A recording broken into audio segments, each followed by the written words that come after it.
Put a smile on your face when you're moving from place to place. Good morning, good morning, morning, good morning, morning.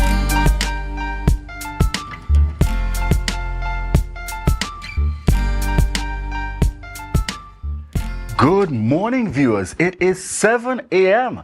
and welcome to the Tobago Updates morning show, coming to you here live from the Port Mall in Scarborough, Tobago. Yes, viewers, as we continue to give God thanks for life, I am Julian Skeet, and indeed it's a pleasure to be here with you this morning. We want to say good morning and welcome to each and every one of you, those of you joining us right here in Tobago, those across in Trinidad, the region, and in fact those out there, the world at large, those of you connecting with us, Canada, out there in Nigeria, Ghana, wherever you may be. We want to say thank you so much. Yes, it's that time. It's that time for you to tune in to the Tobago Updates morning show, coming to you live here via the Tobago Updates television. Yes, it's a beautiful day indeed.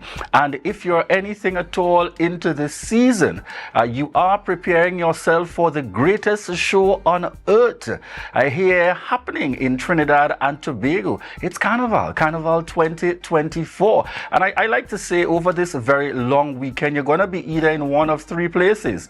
You're going to be enjoying the festivities and the activities of the greatest show on earth, Trinidad and Tobago, Carnival, the magic of this season indeed. Or you're possibly going to be getting in some rest time at home. Or if all else fails, you're going to certainly be connected with your third option for those who utilize this weekend and this opportunity to ensure that they participate in camps and other activities seeking to continue to promote youth development, and learning about spirituality and so on among our people. So you're going to be in either one of the three, but whatsoever your activity or your engagement may be for this period going into the long weekend, most certainly just ensure that you are as safe as possible. I want to take the opportunity as well to send out our congratulations. Tobago shining and standing tall. But you'll get more details on this as we head on in to news in 90 seconds. Thank you, Julian. Here is your news in 90 seconds for Tuesday, 6th February 2024. Nataki Thompson of Scarborough Secondary School is the Junior Calypso Monarch winner with her song titled Your Purpose. Meanwhile, Conique Davidson of Bishop's High School secured third place, addressing children's right in her performance titled Something Wrong. Zachary Ransom from Montrose Government Primary School claimed second spot with his song Save the Teacher, shedding light on the lack of respect teachers face from students. Among the 16 finalists, two other contestants from Tobago, Dania Mohammed representing Signal Hill Government Primary School and Kai Arnold from Scarborough Secondary School. The exclusion of the Windward Afro Queen Show from the National Carnival lineup has sparked concern, particularly from Watson Duke, the political leader of the Progressive Democratic Patriots and representative for Roxborough Argyle. Duke accused the Farley Augustine-led THA administration of negatively impacting Roxborough's residents by depriving them of an annual business opportunity. He further stated that the cancellation without explanation from the Tobago Festivals Commission has drawn criticism, especially considering the show's significant contribution to local revenue. Duke emphasized a lack of transparency and timely consultation with stakeholders in the administration's decision for Carnival 2024. And finally, local recording artist Kashif Sanka, better known as Cayman 6, was granted $40,000 bail with a surety in the North High Court, Trinidad. The Trini-based artist faced gang-related charges under the Anti-Gang Act, including being a gang member and professing gang membership. Additionally, Cayman 6, along with Nataki Payne and Ariana Sanka, were jointly charged with possession of ammunition. The charges stem from an SIU gang enforcement team investigation into K6's social media post where he allegedly incited violence and promoted the 6 gang. Following a targeted operation at his residence, Sanka and 2 women were arrested. Both women were granted $10,000 bail surety. And that was your news in 90 seconds. there, Biana, bringing us those highlights. And Biana, I can't help. I want us to tap back a little bit into that good news segment. How you feeling, Biana? This is a certainly proud moment once again here for us in Tobago. Yes, and I must say we got to make the connection as well. Scarborough Secondary School. Tell us, how are you feeling? It's a great feeling to know that, after you left that school, the school is still performing great. And certainly the young lady indeed, and those who would have represented us well at the juniors level. Are you safe and secure now that we're in good hands? Yes, we are.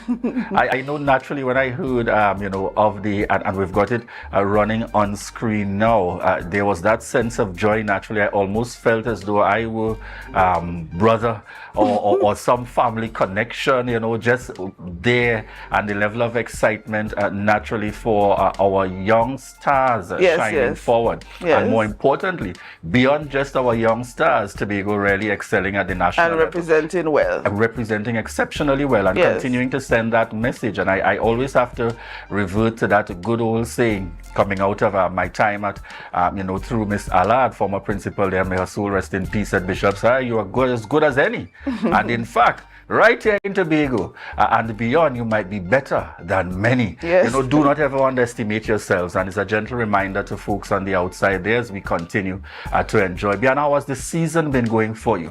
Well, it's pretty much good, though I'm not much into it. And, just seeing that we taking part in different activities and Tobago shining out is good for us. All right. So, Biana, which category are you going to fall into? Appreciating the culture and the festivities, the camp, or relaxing at home? Which might occupy most of your time? The latter of the three.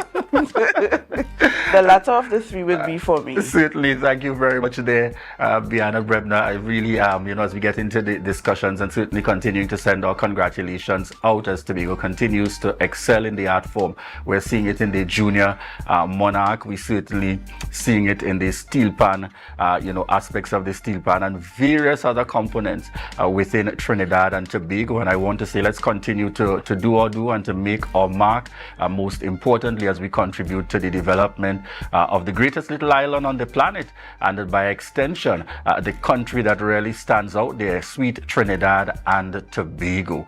All right, viewers, at this point we're heading into our birthday shout-outs here on the Tobago Updates Morning Show.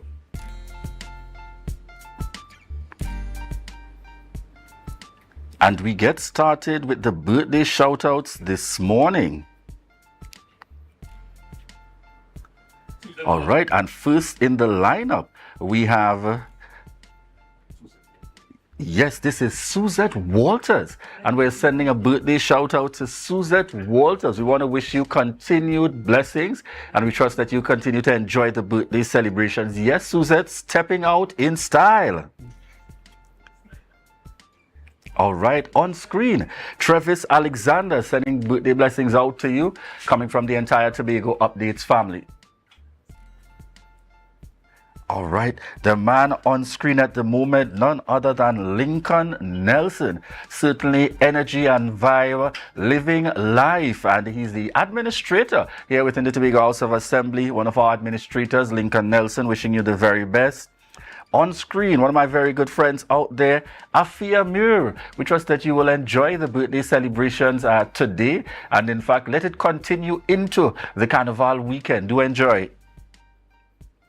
On screen, another one of my good friends in the mix, Chevron Stewart Allen. This is your day and your time to take that little bit of rest or relaxation and to enjoy all that's going to be prepared for you by the entire family, husband, children, and everybody that continues to share that love and support. We have on screen Charis Caesar McKenna, and this is a belated birthday shout out going out to you, Charis, coming from the entire Tobago Updates family.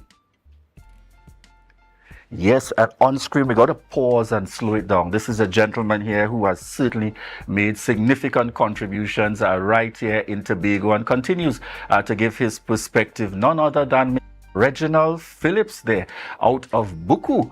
All right, and we certainly want to wish you a happy birthday and continued blessings. You know, I need to get the number that he's celebrating this year around. Certainly continuing to give God thanks. Birthday greetings coming from the entire family, your wife, Miss Elizabeth Jerry Phillips, all your children, and they sending you birthday shout outs coming from the entire family, and also from my very own family, wishing you a happy birthday and continued blessings, Mr. Reginald Phillips.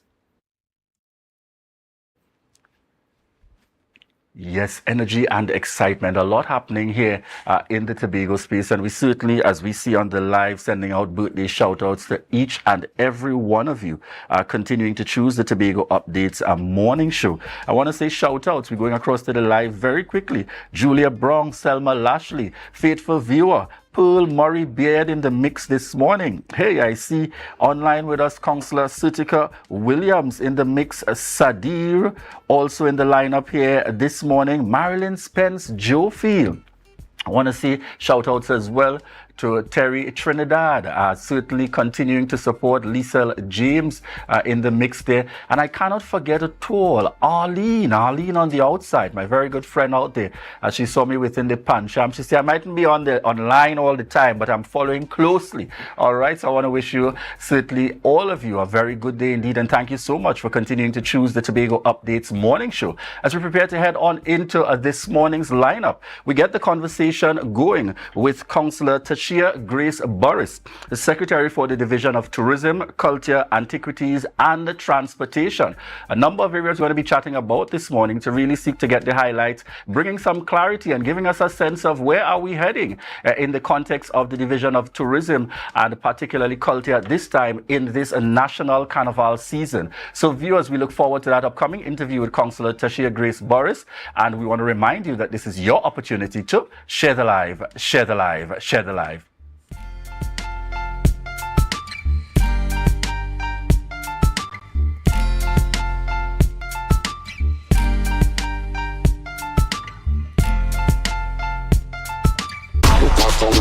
Look back on this game, look back.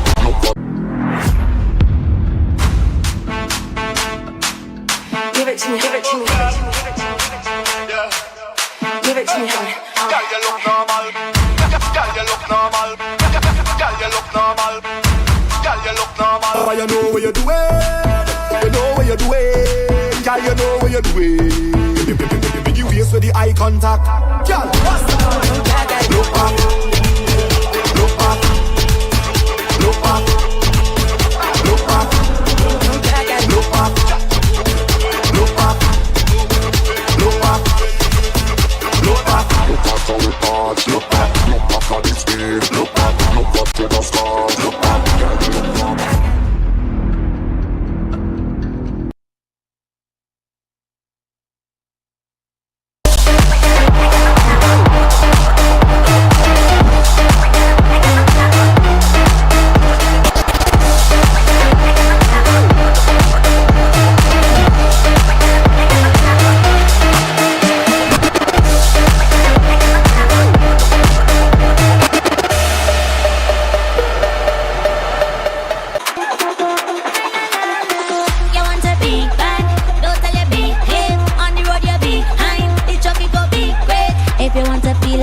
Then switch to the winning side. You see how we move in style. Is a vibe on Be Mobile. It's a vibe. It's a vibe.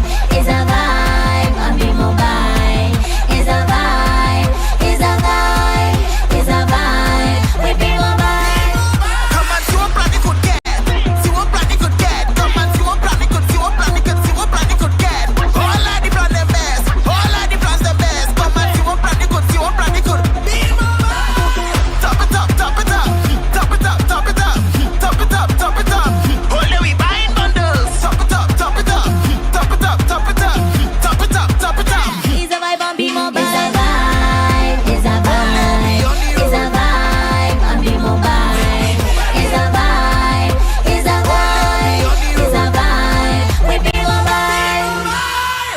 Hello everyone, it's your boy Harry here from Authentic Car Clinic, located right here in Tobago at Storebay Local Road. You can WhatsApp us or call us at 366-4173.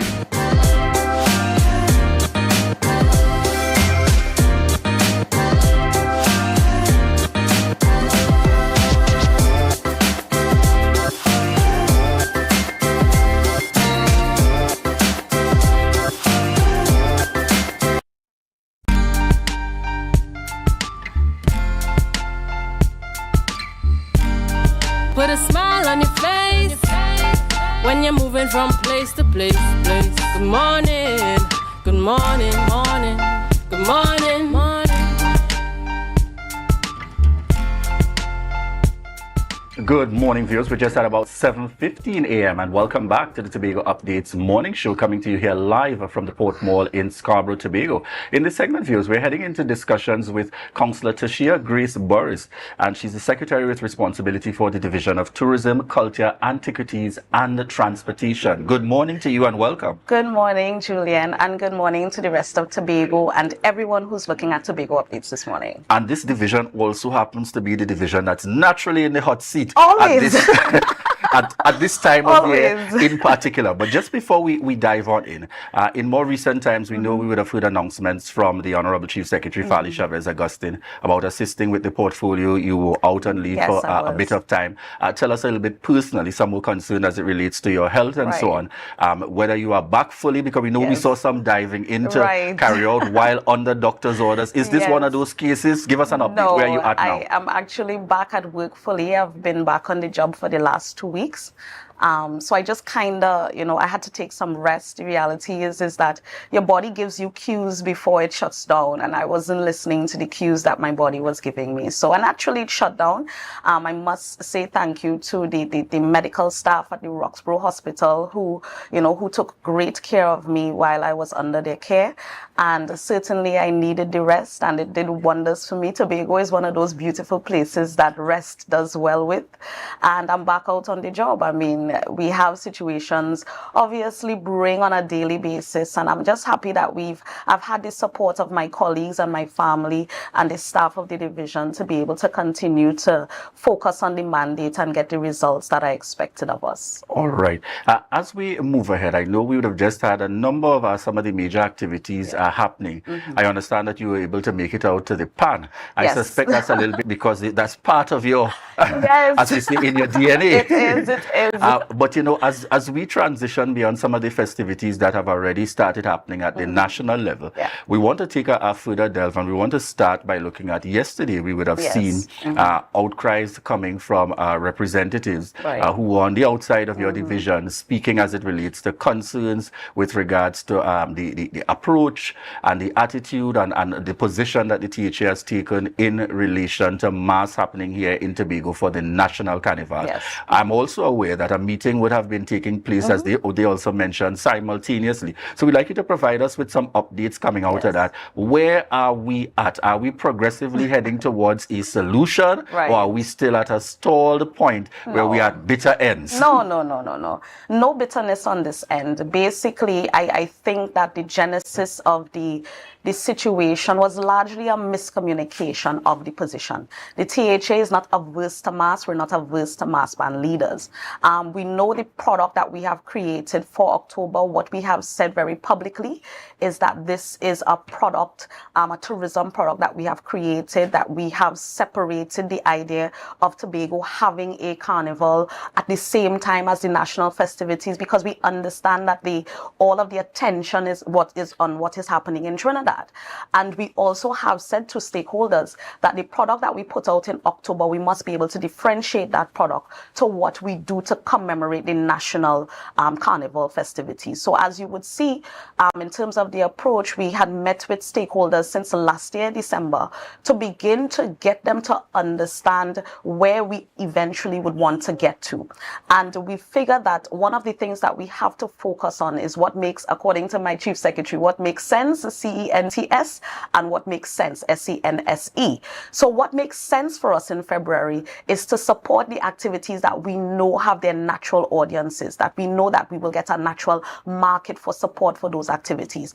And we have good example of that. We've had our interdepartment competition, very well subscribed by staff and of the THA and persons living in Tobago. We just hosted a very spectacular medium band finals in Tobago, and I must say congratulations to all the Tobago bands that participated, but especially congratulations to Cats and Jammers, second year in a row taking the medium band finals. And we see these are the activities that people will gravitate towards when we're looking at a national festival. So we've had very progressive conversations with our stakeholders at Trinbago. We've also had very progressive conversations with TUCO as well, because they understand where we want to go in terms of taking February and focusing on youth and focusing on honing our young people to get into the arts, get into the culture, and their contribution to National Carnival celebrations have been for us to support our junior Calypsonians who have gone to Trinidad to represent us.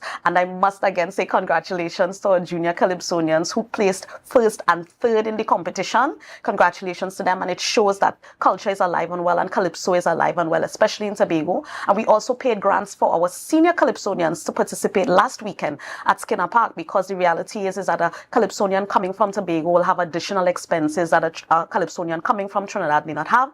And recognizing that, we had 6 persons in the semi-finals, and again congratulations to Caston Cupid for his 2nd place in the Young Kings. So again, TUCO got the message. So later this week we are going to see a TUCO Junior Monarch being crowned in Tobago. And I mean, again, as I said, we want to ensure that February really is the ground for us to hone that young talent. So when it comes to mass, what is happening with mass? So we had a 3-hour meeting with the executive of the Tobago Mass Band leaders yesterday, and this was just to literally lay out, you know, what the THA focuses and where we want to target the investment. And coming out of that meeting, because first of all, we had to get the information clear. You cannot have competition without competitors. So we had to get an idea of how many people registered for competition. What is the appetite for mass in February? And what we realized is that we have a very strong appetite for traditional mass. There are 19 bands registered for traditional mass. That would be on Monday. So the 19 bands would be a mixture of senior bands and junior bands, because the traditional category encompasses both adults and children. And we also have 20 bands registered for Junior Kiddies Carnival. So that means that there is a strong appetite in the Tobago space for children to participate in mass activities. However, when you look at the senior mass, we only have just about 8 bands registered. And I want to be able to put that information out there because I want people to have an idea of what to expect to see on the streets of Scarborough. I think we had a situation last year. I think I was out of the country for Carnival. And then after I came back, there was a man who said I should be fired because of the level of the mass that was displayed. But the reality is that the mass product is the responsibility of the mass band leaders. The only thing that the government does is create an environment to facilitate the activity to happen. So yes, we will pay prizes. Yes, we will set up infrastructure. But what you see on the streets of Scarborough is really the creativity of the people who have said, I want to be part of this thing called Carnival. So we have 8 bands registered, and then we also have our kings, queens, and individuals who would be judged on Tuesday. And we have a number of entrants in the individuals category. In some categories, we have about between 11 and 17 entrants. And then for the kings and queens, we have just about 7 or 8 in each category. Based on that, I want to get from you. Now, they're clearly coming out of the actions yesterday. You get the sense from mass that they want to see the kind of investment in mass as it has happened previously on a large scale similar to October. However, you also have the views of members of the public, some that feel we should not put that kind of money in the Tobago space, because the reality is whether you sit on the side of not putting it or you sit on the side of the mass player, the actual patrons, and all will tell you, the actual participation by a large number of Tobagonians does not take place, and therefore the further investment should happen in October. Exactly. I want to get a sense, what's the position of the THA as it relates to the National Carnival? Are we going all the way as normal, which is what is being demanded by some band leaders and so on? Are we reverting a no kind of involvement, or is there a middle ground in terms of what the THA will support for National Carnival happening here in Tobago? So the Chief Secretary made it clear last year that we were kind of moving away from focusing heavily on February Carnival. He didn't come out and say that we're stopping our support completely. But at the end of the day, when you're in business, you have to make a business case for continued investment. Trinbago has made a business case to the THA and said, look, we have solid support from our bands. We have solid support from our supporters. Please come on board as a partner for medium band finals. Please continue the THA Pan Champs competition. So they have made a very strong case for us to continue to invest in PAN. TUCO has now, realized that better alignment has to take place between February and October, because I could tell you that coming out of October last year, Tobago is able to say that we have a finalist in the March Gras who has gone directly to that big show, who's representing Tobago, guaranteed. So in the absence of anybody else qualifying through the semifinals, Tobago not naturally always never has a voice. We now have a guaranteed place, so that people understand, or people who are looking at it from a business perspective have to understand that a business case has to be made for continued investment, so that when you see whatever product is being put out on the roads, it's really for the public to say, this what we're seeing here is a good investment, or this what we're seeing here is a not so good investment. Because at the end of the day, the policy of the Tobago House of Assembly has to come from the people. The people have to be able to say, this is what we want or what we don't want. We know that February time, our strengths lie in the hordes of people who come to Tobago to cool down, who come for camp, who come to spend a long weekend, who come to get away from the activities in Trinidad. So we get two bites of the cherry. We get loads of people coming up for that 4-day weekend to enjoy the sun, and sea, and everything that Tobago has to offer. And in addition to that, from Ash Wednesday, we get a second wave of persons coming up who have enjoyed the festivities in Trinidad and they want to take the time to enjoy this style. And we also have a number of parties and a number of events taking place on the weekend after Carnival, which has become the norm. When it comes back to the conversation about mass has to understand that a carnival is the nexus between creativity and business. So if you're in Carnival as a hobby, the government has no business in your hobby. You know, you have to support yourself. If it is that you're looking at it from the standpoint of, this is my hobby and I pay to take part in this thing because I love it. But if you're looking at it for the government to invest in your product, then you have to bring that business case for the government to say, yes, this is a good investment. There's a lot of training that has to take place, because we recognize that the situations under which mass bands may have operated in the past is not how we have to continue to operate going forward. We have a number of laws that we have to come in compliance with. First and foremost, the procurement legislation and all other financial regulations that exist and that predated this administration. We have to come in line with banking policies, because banks insist that persons who are in business should not be commingling funds. So you can't be in mass and having a mass ban and saying that you're in the business of mass, but the account that you're using is your personal account. You must have a registered business. You must have a registered account, because you talk about wanting to access grants, but grants are not the only thing that you get. If you're in business, you have different business loans available. The BDU is there, NIDCO is there, you have business mentoring services, and then if you're also in business, you're treating with suppliers, you're treating with other mass producers, you're treating with people who want to know that they're coming to a business and they are treating with someone who understands how business must be run. So we have a lot of capacity building to do. As you mentioned, and it's good that you mentioned capacity building, because that's one of the concerns that would have been raised as well, yes. Coming out, that the feeling is that there hasn't been sufficient training and so on to really be able to give that level of support. Is the THA committed to providing that level of support for persons involved in the art form? So 2 types of support we have put on the table already. When we came into office and the conversation was held about the Tobago October Carnival, we spoke about providing capacity building training for the mass band leaders, even since back in 2022. That has not happened as yet, but we have to prioritize that training. The reality is that to source the persons in the space who are able to provide that type of training, we may have to look outside of Tobago. That's one. The second thing is that coming out of the meeting, because one of the things that persons raised was the fact that they don't have business bank accounts. And we've said to them, look, if this was a challenge for you, or this is a challenge for you, we have no problem, providing the communication between the mass bands and the banks. We have, excellent relationships with persons at different banks that we could come to them and say, look, we have 20 mass bands. We have 20 persons here who have businesses. They don't have business bank accounts. How can you facilitate us? How can you help us to get them to the place where they have all the documents that we can get their bank accounts opened easily? And these are some of the things that we are willing to do. We recognize also there's an expectation on the Tobago House of Assembly to provide capacity building, and that is natural. But we also have to look at the fact that people also have to take their own business seriously. Because if you're going to be in something, then by right you need to investigate all aspects of what you're in to ensure that you have all the ingredients in place to bake the bread that you want to bake. So Coming out of February Carnival, after we've had all of the activities, after the dust has cleared, we are going to call back the stakeholders into a meeting because we are actually getting ready to begin planning and preparation for our October festivities. And we don't want to separate the involvement. It shouldn't be that one set of people are involved in February and a different set of people are involved in October. This is all Tobago product. And at the end of the day, we want to be able to maximize all of the talents that we have in the space. And it doesn't matter where that talent comes from.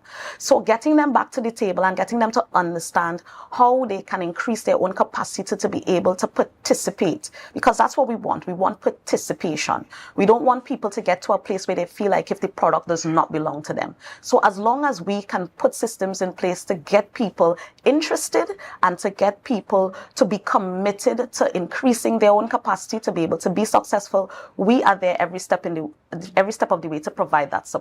All right, thank you very much there, Councillor Tashia Grace Burris. Have no fear, folks. We're going to be taking a break, but we will return to continue the conversation with Secretary Tashia Grace Burris as we continue to talk Carnival, talk the happenings in this space. A national Carnival happening here in Tobago, and more than that, the relevant connections through the Tobago House of Assembly with the Tobago October Carnival as part of the overall product being presented here by Tobago. So we take a break. We'll be right back, and we want to remind you that this is your opportunity to share the live, share the live, share the live.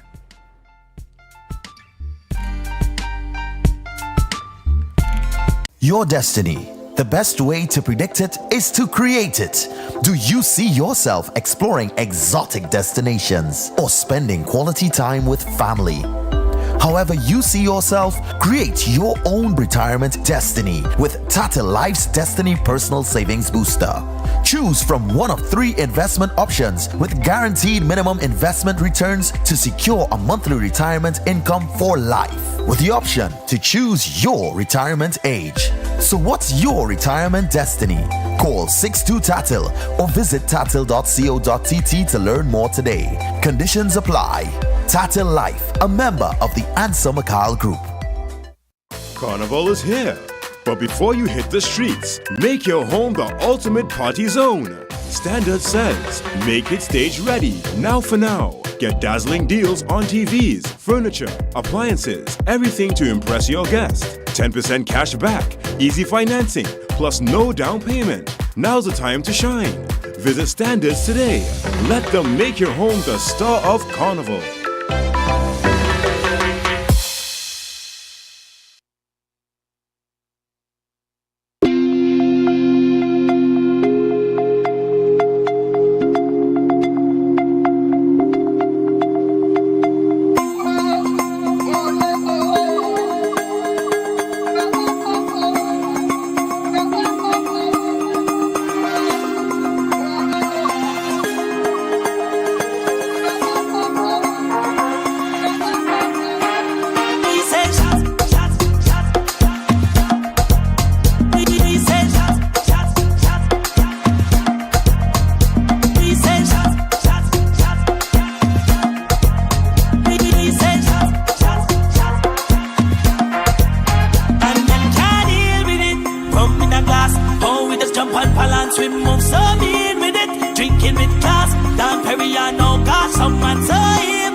Put a smile on your face when you're moving from place to place. Good morning, good morning, morning, good morning, morning.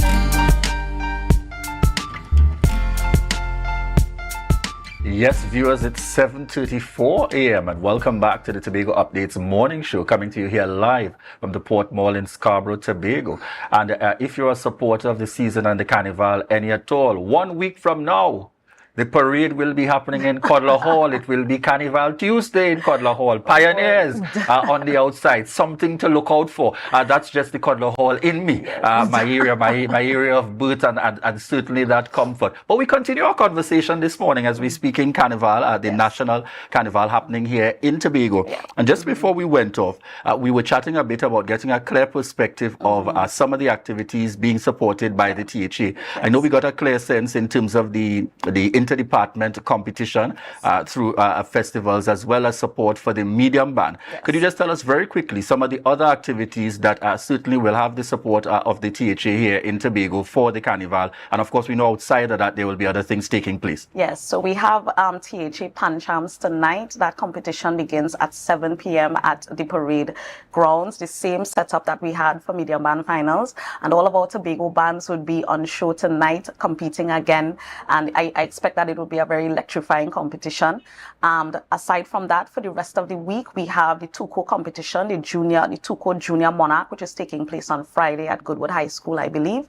We also have some tents taking place. So Tuco has their Magnificent Glow Calypso tent. I think there are 2 nights scheduled for this week. 1 night this week and probably 1 night over the weekend. And then we will get into the weekend of activities essentially. There will be Juve celebrations, I think in Crown Point and Roxborough, and we've provided some support for the organizers of these 2 events in terms of infrastructure, trucks, that kind of thing. We will have our Kiddies Carnival over the weekend. So Saturday we will be in Scarborough, Sunday we will be in Roxborough, and then Monday we have the traditional mass parade, and then Tuesday we have the senior bands and the king and queens judging and individuals on the streets of Scarborough. All right, so Secretary, I want to get down to the dollars and cents, because for many, the concern lies with the fact that here we are, we've launched out a new Tobago October Carnival, to which certainly the investment continues to increase in terms of ensuring that it is built out to where we hope that we want to see it go. And then we have the flip side, being able to match with our continuing to host national Carnival celebrations happening here in Tobago. Are we in a position financially to be able to lend the same level of support to both? And I want us to be very honest and practical in the circumstances here, because I feel like that's one of the key positions that we have to be very clear about here in Tobago. What is the position of the Tobago House of Assembly? So let me correct you slightly. The initial investment in having the Tobago October Carnival, which started in 2022, we spent just about $13.5 million. And that's across all of the things that we did, from the launch to the marketing to the actual build out. Last year, we spent less than that, because in the model that we created for the Tobago October Carnival, it was purposeful that we ensured that the state's output or the state's investment would lessen as the years go by. Because when you create a business case for something, that is when you get your sponsors on board. So by year 2, we were able to secure 6 major sponsors. The plan this year is to secure at least 20 major sponsors. In other words, there must be a balance between the investment put out by the state and the investment that the private sector is making to have this product on the island. When it comes to our total investment in events and festivals on the island, and the entity that is responsible for that is the Tobago Festivals Commission, the allocation for the Tobago Festivals Commission is $20 million this year. I can say this because the mandate of the Tobago Festivals Commission is not necessarily a national carnival. And let me clarify what that is. The National Carnival Commission, which is NCC, has a mandate for National Carnival, Trinidad and Tobago.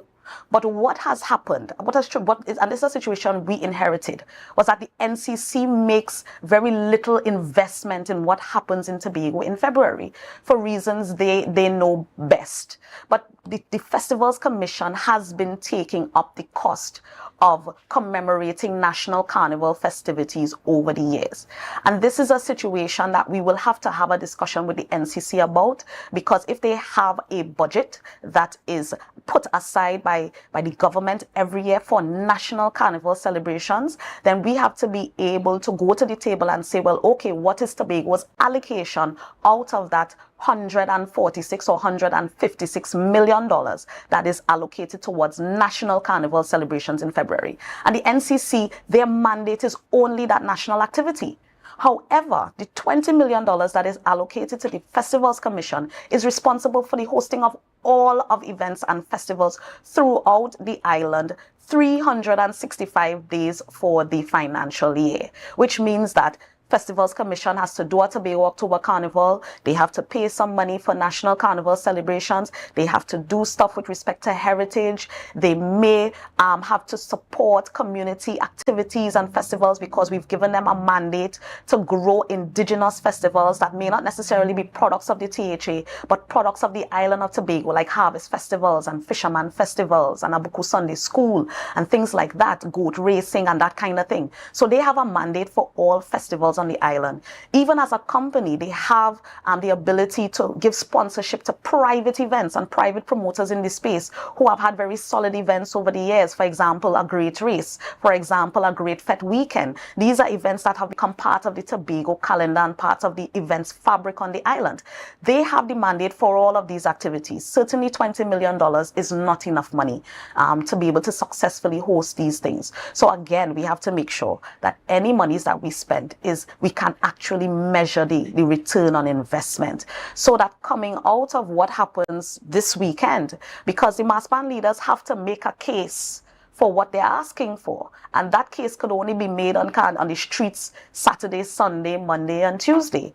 But after Carnival, then this administration would review, because we would have already hosted October, we would have come out of February, and we would be able to communicate a very clear position going forward in terms of what we will support as a THA in February. That is barring what the NCC will come in and support and that kind of thing, and those conversations would have to start, and then certainly people be very clear as to what to expect in an October Tobago Carnival. So why was I of the opinion, and I'm certain much of Tobago as well, that the NCC would have had that willingness? I know when we spoke before, even you would have heard the chairman, Gypsy, speaking to wanting to offer that support, giving that helping hand, and waiting for the THA to be able to respond in terms of accepting that. Just bring some clarity for us in relation to that. Was that just part of, I'm giving you that verbal support? I anticipated that included some monetary and financial support to Tobago as well. The conversation about money never arose, because the first thing that we asked the NCC for was technical support. Guide us in terms of your procurement practices and procedures. Guide us in terms of how you set up your logistics. Guide us in terms of how you manage your parade. Guide us in terms of how do we approach sponsors, that kind of thing. And, it didn't work out that we got the support that we requested, but certainly coming out of the conversation as to where Tobago fits in the national conversation, I reiterate that the Tobago House of Assembly receives no money from the NCC with respect to Tobago February Carnival celebrations. And I mean, yes, I know we have medium band finals and the NCC would invest in that activity because it's a national activity under Trinbago. But outside of that, the NCC pays for nothing that happens in Tobago during the February Carnival. So that, again, the THA position will have to be, we will have to review. We will have to sit and look at what is on offer. We will have to see what the business case is in terms of all of the different stakeholder interest groups, what they are bringing to the table, so that we can clearly be able to communicate, okay, this is what the THA will be responsible for when it comes to a national carnival celebration. And it's leaning heavily towards investing in our young people and ensuring that our young people learn the culture, that they can pass on the traditions, that we are able to get our knowledge bearers in this space and raise the level of the education that is there. Capacity building is critical, because we recognize that what we have put on offer in Tobago can become a huge economic driver, and we want to get our people ready to take advantage of those opportunities. I want to get very quickly as well, the Afro Queen show. Yes. We saw yesterday again another press conference taking place, political leader of the PDP, Watson Duke, speaking to challenges and concerns with removing, as he would indicated, the essence and the fabric of Roxborough as the current representative. Please give us an update. What's the status with the Afro Queen show? Is it that it's out altogether? Is it going to be taking place any at all within the year? So I'll repeat what the Chief Secretary said in my absence. He indicated, and it's true, because of the short season, getting the logistics together to have the competition was difficult. So we have decided to have the Afro-Windward Queen Show in October as part of our Tobago October Carnival festivities in 2024. All right, so it's definitely going to form part of the lineup for October. All right, the other area that we want to get a little insight into speaks very broadly for us, making that connection. And I want to say some were concerned about the fact that there wasn't that high level of competitive element in the October Carnival. And again, I hear some of the queries now being the competition and the prize money and so on. Is that going to be part of the consideration for further activities in the build-out of the Tobago October Carnival as we're heading into the third edition in this year 2024? So in 2022, when we started with no competition, because one of the biggest differentiators between February and October was that competition exists in February, no competition exists in October. And really trying to get people to understand that the Tobago Carnival is a business. You're not getting into it just because there are prizes on offer and just because there's a competition.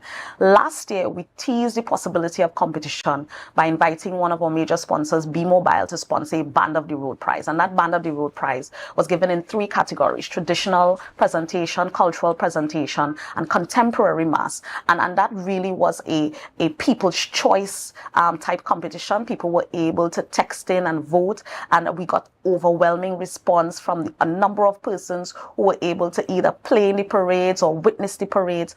And we awarded those prizes just about 2 weeks ago in a thank you function that we had. So coming out of that response, again, as I said, the planning for October Carnival is going to start immediately after this carnival is done.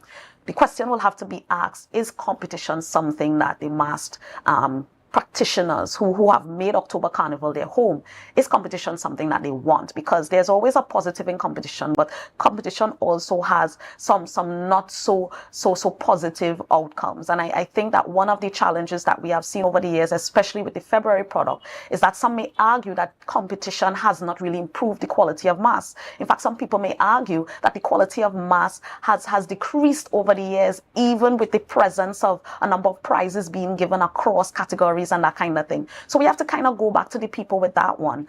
It's not going to be a decision made by us alone. One of the things that we have to look at when we look at competition is, are we adding value to the product? That has to be the question that we want to answer. So it's certainly something on the table to be discussed.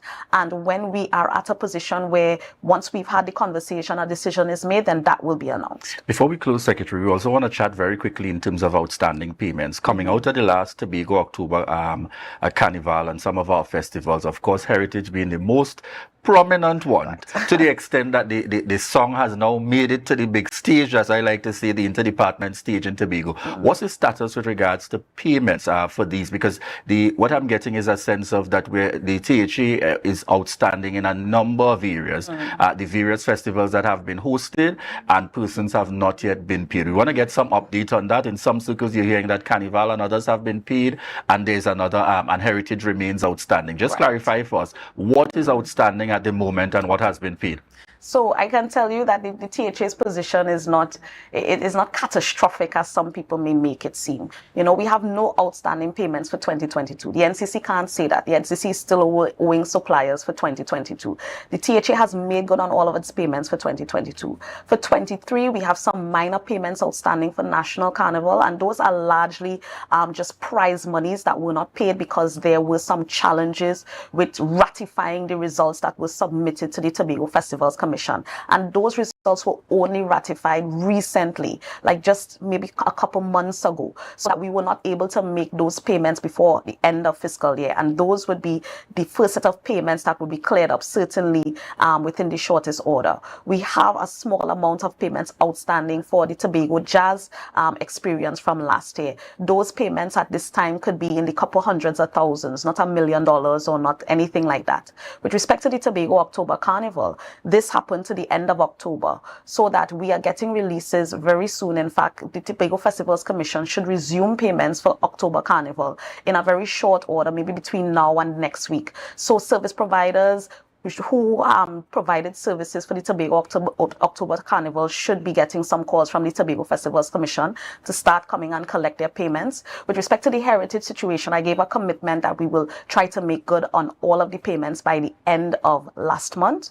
The information that I have is that we were able to make good on most of the payments. The final few payments that we have to make are just in the process of getting final sign-off and those checks being ready, so that persons from the division which is responsible for making the heritage payments, because the Division of Tourism did the heritage last year, persons should be called to come in to collect those payments in short order. So are we going to see some reworking of the system so as to try as best as possible to minimize what would be the remaining outstanding payments? Now, if a payment is outstanding because there are issues to be treated with, then that's understandable. Yeah. But those where things appear to be flowing, but the systemic matters, is that being reviewed in any way so as to ensure these aspects of things are not affecting a person's ability to be paid going forward? So in general, we have to kind of rework our accounting systems. To ensure efficiency, we need the staff in place. We had situations with a staffing shortage late last year. We've brought in some additional staff, some additional OJTs to help in our accounting departments, because a number of persons went on vacation and that kind of thing. And also what we will have is a lot of training that has to happen, because some of the situations that we encountered were not necessarily because we didn't have money to pay, but because people were not necessarily aware of what they had to do to move payments along. So there was some internal human resource challenges that we faced, but we are working to sort out those situations so that this would not reoccur. And certainly in terms of planning going forward, it is our intention to try to ensure that any contracts that we sign with our service providers, this is where we are hoping to get to one day, where we're able to pay mobilization, where we're able to pay our artists up front, where we're able to ensure that we at least make good on some payments before, so that even if people have to wait for balance payments, it's not the entire amount outstanding, but just the balance of what they're expecting. All right. So viewers, we take a quick break again before we conclude this morning. A few more areas we're going to definitely be touching on. There's so many things to get in and so little time. But we head on out to a break. We want to remind you that we will be back, but this is your opportunity to share the live, share the live, share the live.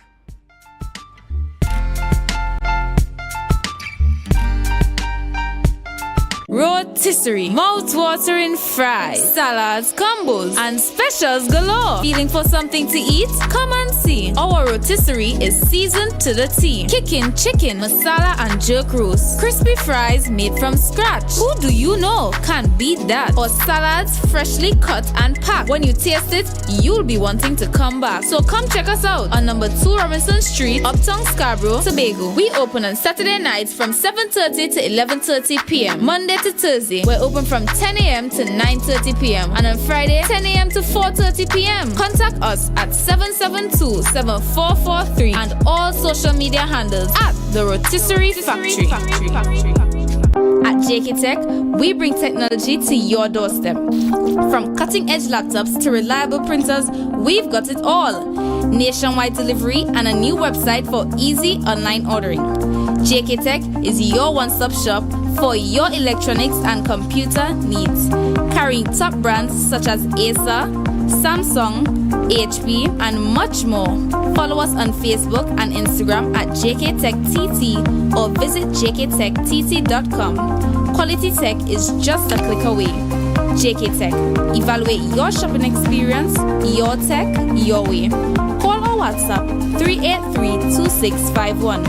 Shop smart, shop JK Tech.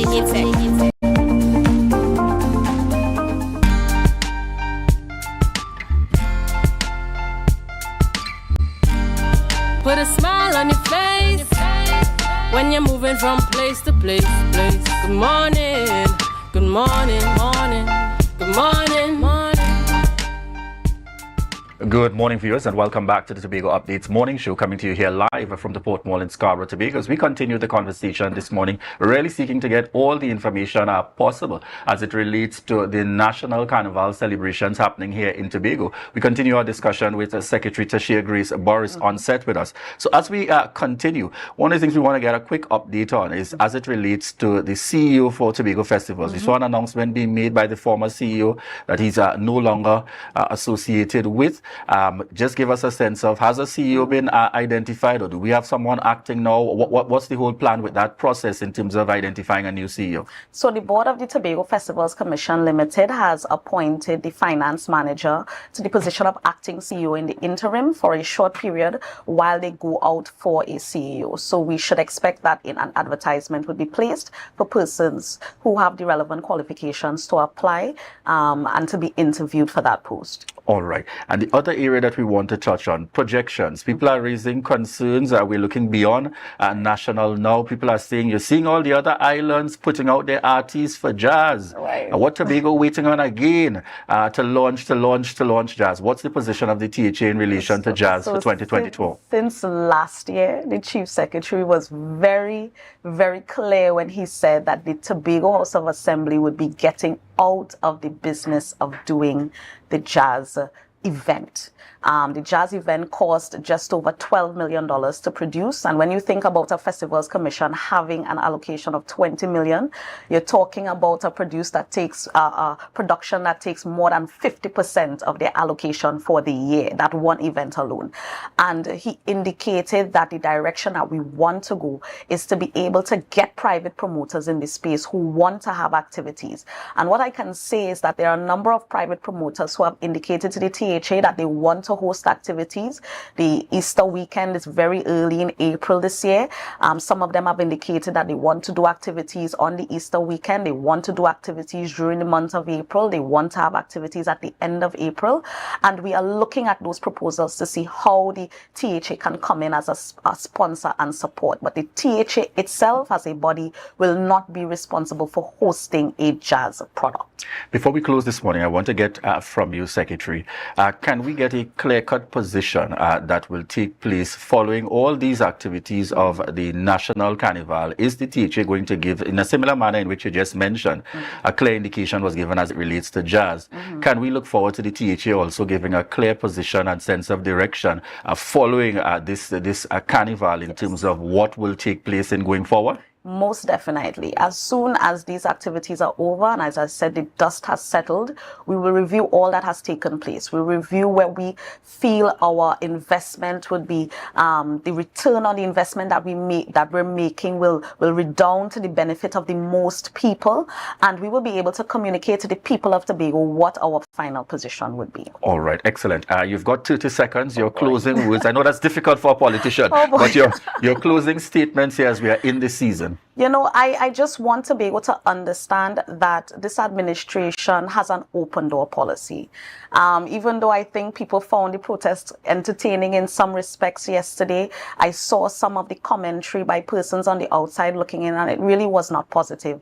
And it casts a very negative light on Tobago as a destination. We have a number of creative people in the space. We have people who take their business seriously. We have people who are doing their best to sell this island. And when it appears that we can't settle whatever the differences we may have in a professional manner, it doesn't bode well for us. And I just want to say that, you know, we always are looking for ways where we can improve the lives of the people that live in Tobago, so that we are always looking for that constructive dialogue. We always want to bring to the table the best situation that will ensure that everybody walks away feeling valued, everybody walks away feeling that their voices were heard, everybody walks away feeling that whatever concerns they had were taken into consideration. We don't make decisions in a vacuum. So I just want us to understand that we're working towards the same goal, which is to ensure that Tobago becomes the greatest little island on the planet, and everybody has a part to play in achieving that. Right. Thank you very much there, folks.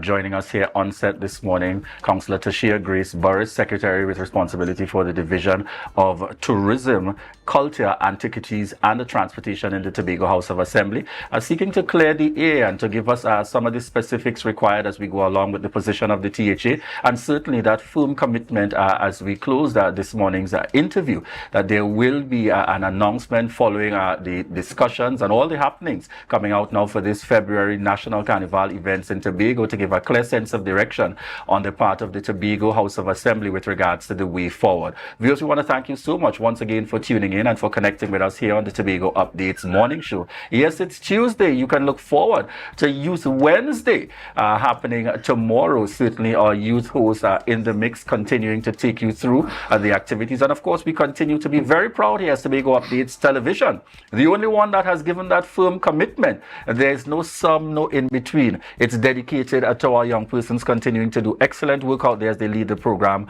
on Wednesdays, our Youth Wednesday edition. Viewers, we want to thank you so much again for choosing the Tobago Updates Morning Show. At this point, we prepare to head on into Tobago Notes, and this will be followed by GMT. Bye-bye for now.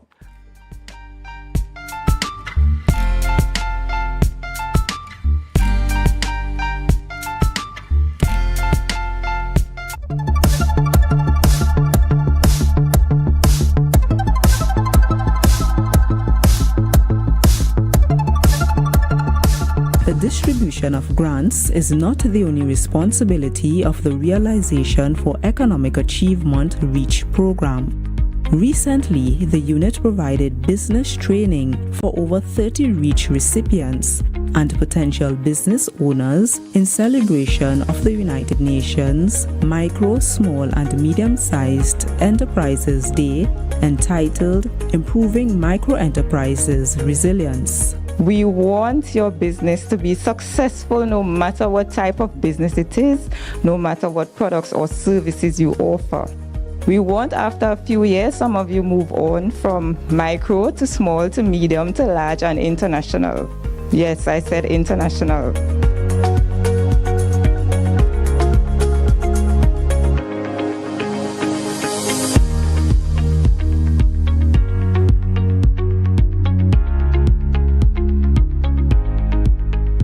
Learning about taxes, how to do taxes, accounting, you name it.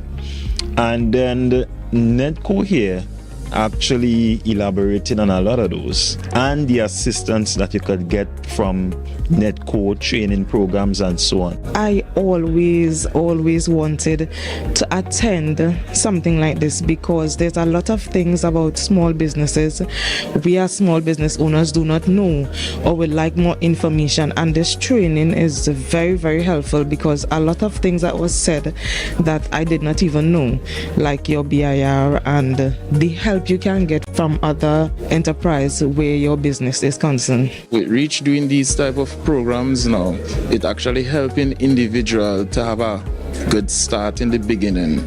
Alright, so I think it's something that they could continue doing, and it's extremely helpful. Business is dynamic. It's awesome. And I'm not speaking to you as the Secretary for Health alone. I'm speaking to you as somebody who has been in the business world. And I'm going to go back to my opening statement. If you want to be successful, you must realize your business is a living, breathing organism that needs your love and attention. This business education course took place over 2 days at the Shore Park complex. That was a production of the Department of Information, Office of the Chief Secretary, Tobago House of Assembly.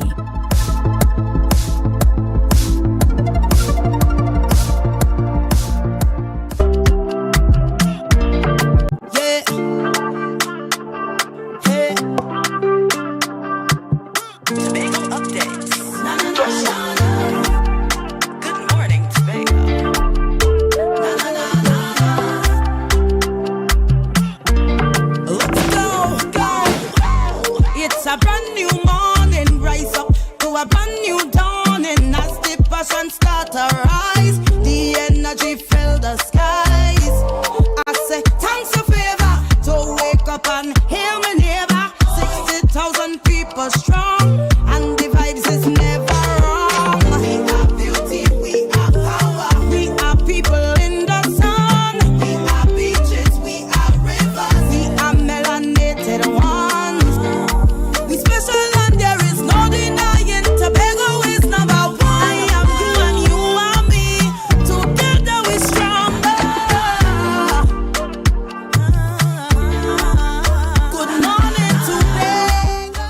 Welcome to Good Morning Tobago on Tobago Updates, your source for current affairs in Tobago, Trinidad, and the region.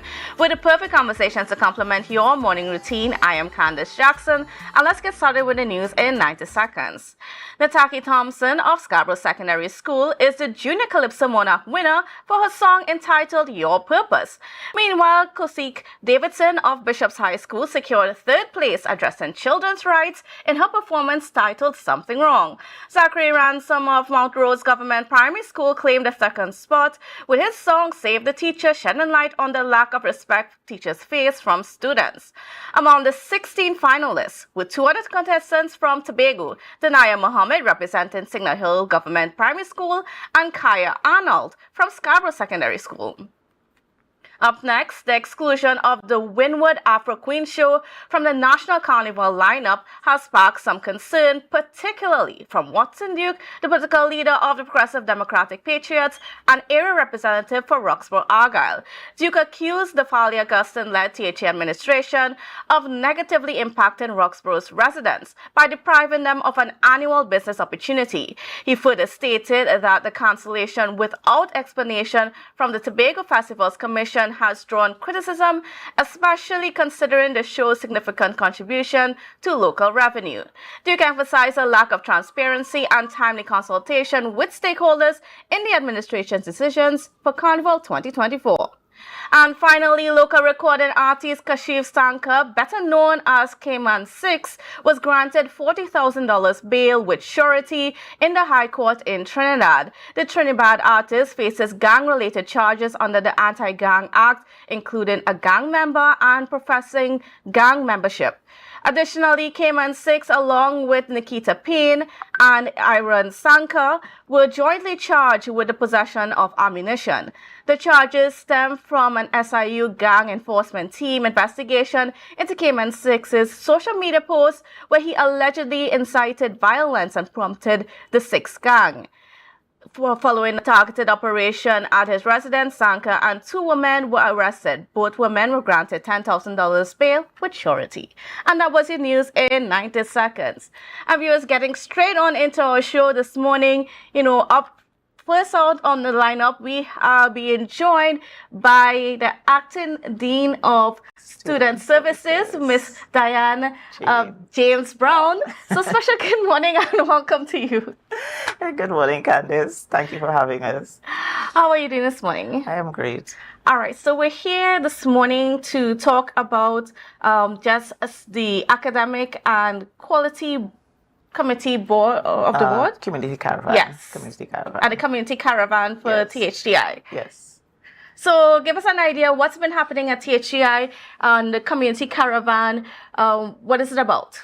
Okay, so the Community Caravan is an initiative by the Tobago Hospitality and Tourism Institute where we want to go into several communities within Tobago to get the interest of the persons, who wish to come to our institute to be part of the many disciplines or programs that we have. So a lot of the times you find people saying that we don't know that the institute is open, we don't know that there's a Tobago Hospitality and Tourism Institute. So instead of sitting in the offices, we said we're going to hit the ground, go to the communities, show them what we have to offer, invite them to come and see what we have to do, and, get them interested in hospitality and tourism. Because, as you know, tourism is a big part of Tobago. And for some reason, we don't get that amount of persons coming into the organization for one reason or another. So we said we're going to go out to them, go into the communities, reach out to them, and especially, all walks of life, young, not so old, etc., who are interested in advancing their career or doing something maybe to enhance their business, take it to another level. We have those programs available for them. So that's the reason why we're having the first of the many of the community caravans starting today, actually. Yes, February the 6th from 3 p.m.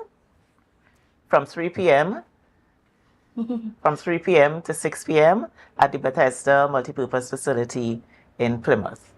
All right, and so what are some of the courses that are available at the school at this point in time? All right, so we have 4 associate degree disciplines, associate degree in culinary arts, which is very heavily subscribed.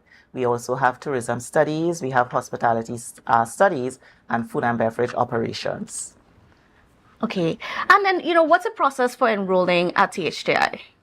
Well, the process is for the modules, we have people coming in just to do maybe a 3-month program. So that doesn't require much academia itself. It's just persons maybe want to come and enhance their skills and knowledge of certain areas.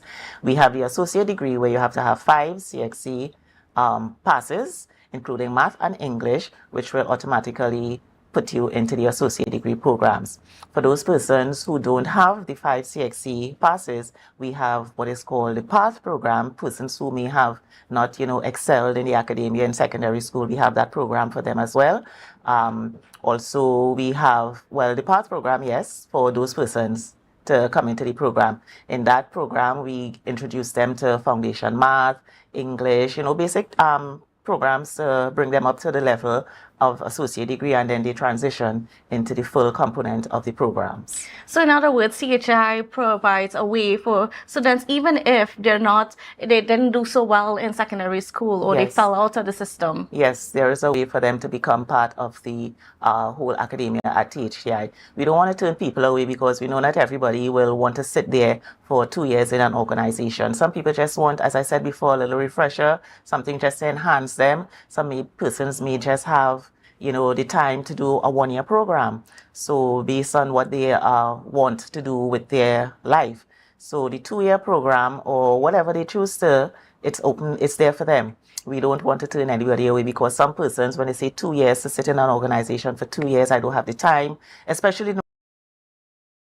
time because you have work, you have family, etc. So you can do module by module, and one definitely will fill the basket eventually, or you can do a 1-year certificate. It all depends on what you need to do. And in terms of the finances, a lot of people, they say they're strapped for cash.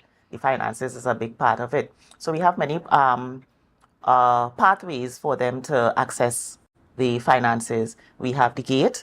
Well, of course, they have to do the means test, etc. And that's for the associate degrees and the certificate programs. You could get gate for that. And we also have a DATAS, which is based in Tobago here, which helps students in terms of getting funding, etc. And also there's the help loans, which the banks offer to students. And of course, we could put them on a payment program so that they don't have to pay a lump sum. Because I think when they see the money that they have to pay, it's sort of a deterrent. So, it's a step-by-step process. Some persons will be able to do it up front. Some persons we have to, be with them and walk them through the process to get them to that level. And of course, your staff is there and able and ready to help students on a case-by-case basis. Of course, definitely, because we have students, as I said, case by case. There are some, as I mentioned before, it's not a problem. But those who have those financial issues, etc., we introduce them to those different options that is available to them, and they do go on it, and it's more beneficial and helpful to them because, as I said, not everybody will have that means to do lump sum upfront, and the prices are reasonable. If they go on the website www.thdI.edu.tt, you will see the programs and all the pricing, etc., that there is to offer. And not only that, with our programs, especially the associate degrees, when students go on internship, we offer them a different perspective in terms of going to different countries, international, regional, local, so that they can, garner more experience based on the programs or the disciplines that they have done at THDI. So they will go to France. We have students just completed internship in France. We have one in Spain. We have persons in the Bahamas. Sandals is one of our biggest stakeholders. We have a lot of students in Sandals that just completed and are currently going to Sandals for their internship for a 6-month period. So the opportunities are there. So it gives them a broader perspective and show them what, the tourism, hospitality and tourism is about, not just for Tobago, but see what other countries are doing. And in return, when they come back, they will be able to enhance or boost our product that we have here. That's the real purpose of what we do at THDI, because we don't want people just to come and say we do a program at THDI and we sit down and there's nothing to do. Go out there, experience what it is, come back and put it into your own island to enhance what we have here. So we encourage persons to come to THDI, hence the reason why we want we have actually the community caravan going out into Plymouth, Bethesda today to, get the community involved, get persons involved, and let them come to, build the island with tourism, because we talk about tourism all the time. And, well, some people, there's nothing to do. And this is one of the many that we'll have. We also want to hit Trinidad as well, because we have a lot of students coming from Trinidad to partake in, to be a part of our institution. So we want to go to Trinidad as well, to their career fairs and the student, the tourism clubs that they have to promote our institution. All right. And then what about the opportunities that we have? Because a lot of times when people think about THDI, they think it's just a hotel school. I'm just going there to become a chef. What opportunities are open up for students? Yes, the stigma is there that hotel school is just to cook and to clean, etc. But it's way beyond that, because there are so many careers that are in this area that we speak of. You could be a food blogger, food photographer, you can be a personal chef, you can, have your own business. It's not necessarily sitting in a business, in a restaurant or in a hotel. It all depends on what you want for your career path. Yes, you may start off as, working for an organization, but as I said, it's not limited to that. It all depends on what you see for yourself going further. And these are some similar small career paths that I've mentioned, but there is so much more. You can be a food consultant. You could be a food critic. There are food critics. There's so many options, not just besides food, but, in terms of managing tourism, etc. So many different career options. So it's not just sitting there in a kitchen, as they say. Well, the slave word is, a lot of people have a problem with that word, but, working over a hot stove or in a kitchen or cleaning bathrooms and stuff like that. There are so many more career paths that you can take. So we offer you all those opportunities. And it's not just about academia, because we also had the recently concluded Barbados study tour, where we took some of our students to Barbados. It's not a holiday, it's not a vacation, where they learn and they go to different organizations. They see what Barbados food and culture is all about. And we have one upcoming now, which we are going to the South Beach Wine and Food Festival on the 20th of February this month for the entire week. So it's it's another study tour where we have the students involved in that process. And, we try to make it a balance, because academia, we have to make school life balance interesting for them, so that they don't say, well, they come there and it's only work. We put a little bit of a spin into it, so that they can enjoy their time that they are at THDI. And, where else is THDI focusing its energies? We heard about the tourism, and we've seen so many great chefs coming out of THDI and so on as well. But, in the near future, what are some of the other things that it wants to cover? Well, it's a lot of planning that we are into right now, because we realize that we have to take THDI to another level. So we have one of the bigger things that we want to embark on is a bachelor degrees program. So that is big on the agenda right now for THDI, because we realize that in the Caribbean, there is no other schools that is offering it.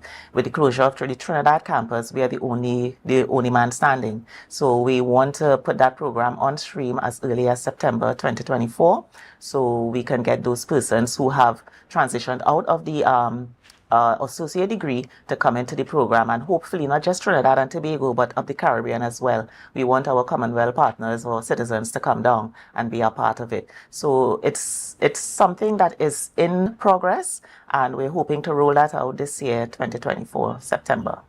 All right, so just the when and where can we look out for the caravan again? So the community caravan is in Plymouth, Bethesda this afternoon from 3 p.m. to 6 p.m. We'll be at the multipurpose facility.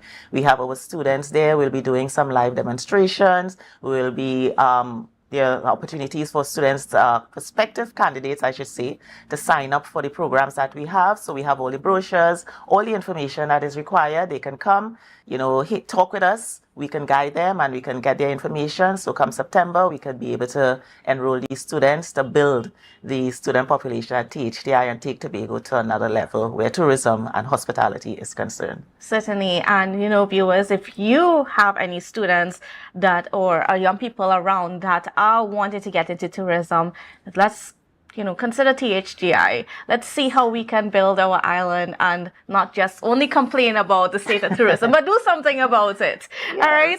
So thank you so much, Miss James Brown, for being on with us. And yes, look out for THDI. Where else are you guys going to be hitting? Well, we want to hit the entire island. Okay. So as time progresses, when we get our finalized dates, etc., we will be coming back and we will be advertising within the communities, and we will also have it on social media, our Facebook page, as I said, www.thdi.edu.tt. They can go there and get all the information and see what Tobago Hospitality and Tourism is all about, what we are doing, what we have achieved, and what we hope to achieve in the near future. All right, thank you so much. And viewers, please don't go anywhere because we've got a whole lot coming up for you on GMT after the break. To a brand new dawning as the passion starter.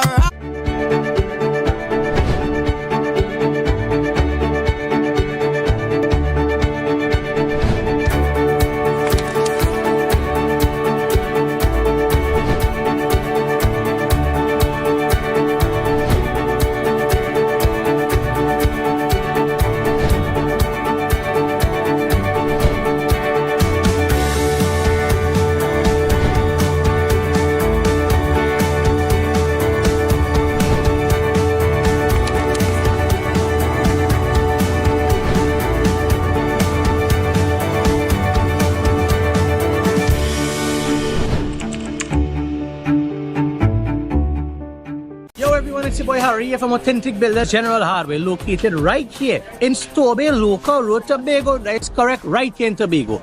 And we are offering you guys the best prices on all hardware material. And if you would like to get your free quotation done, all you have to do is WhatsApp us at 272-1990 and we will give you guys the best prices on all hardware material. That is a guarantee, as we are matching or beating any quotations. As you come in. Long time I see you. This station complete. Ready for children party. Mommy! Jay, you can't go nowhere with these children. And you know you can't depend on Kevin neither Steven to see about them. Yes, total waste. So I supposed to stay home whole time? Jada is 12. She could see about that. You just leave Jada to see about Kia and Kayla. I thought it was your mother or your sister. Who? Them always busy. Jada could handle that. She cooking and cleaning a long time. And the next two better know what time it is. It's only me, you know. I will talk to my mother. She just home these days. She will make sure the children okay. Alright. Let me see the moves for later. Before you ramage, make sure the children okay. Call 996 to report all child abuse now. A message from the Children's Authority of Trinidad and Tobago.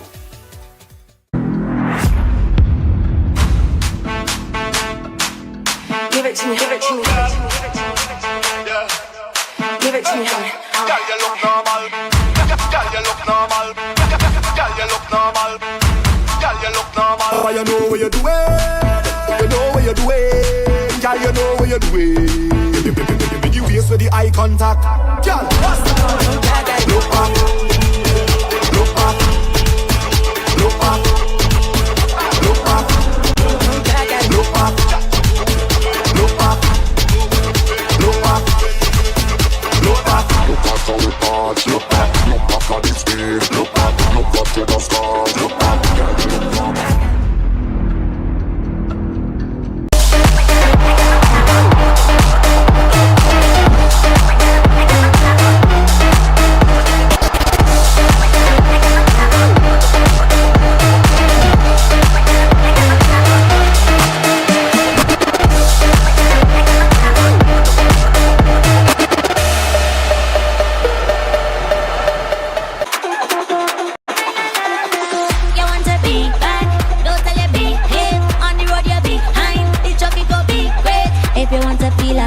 Then switch to the winning side. You see how we move in style. Is a vibe on Be Mobile. It's a vibe. It's a vibe. It's a vibe on Be Mobile. It's a vibe. It's a vibe. It's a vibe with Be Mobile. Come on, see what plan it could get. See what plan it could get. Come on, see what plan it could. See what plan it could. See what plan it could get. All of the plan the best. All of the plans the best. Come on, see what plan it could. See what plan it could. Be Mobile. Top it up.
morning, nasty passion starter. And welcome back to Good Morning Tobago on Tobago Updates, viewers. Now we are switching gears now, and we're kind of continuing along the education line a little bit. And we are talking about the fundamentals in digital proficiency, a computer skills program that is being hosted by the Tobago Information Technology Limited. And joining us on set this morning to talk about this initiative, we have no stranger to us, Mr. Edison Thomas, who is, well, you know, in a different space, well, on our space, the host of 40 Hour. So if you want to see him, you can look at him on Monday nights. At 8 o'clock. At 8 o'clock, right? And then we also joined by Miss Nikita Allen. She's the academic administrator for Tittle. So good morning and welcome to you both. Good morning, good morning. How are you doing? I am great. So first of all, tell me about this fundamentals in digital proficiency program. What's going on here? Well, one of the many hats that I wear, because, you know, as you just said, I wear many hats. So I'm one of the marketing specialist at TITL, Tobago Information Technology Limited. And we have a mandate, right, not only to use technology and innovation to improve the lives of Tobagoans and by the wider, the entire country, right? But we also have a mandate to use technology and innovation to develop the human capital on the island.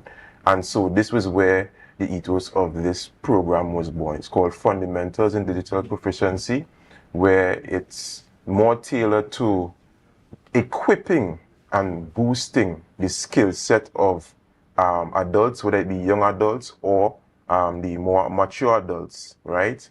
With kind of honing the digital skills so that they could become more proficient in everyday life, whether it be at work, whether it be at home, you know, in many different spheres, in communication, in, you know, everything. So that's where it's really focused on. And we have plans to go out through the entire island, right? We're hitting every single constituency.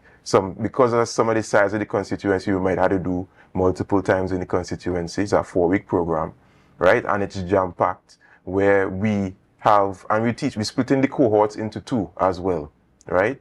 Where we have the younger adults and the more mature adults, and we're teaching them those skills, those pivotal skills that you need to really take you over the line and be more proficient. And why is this so important?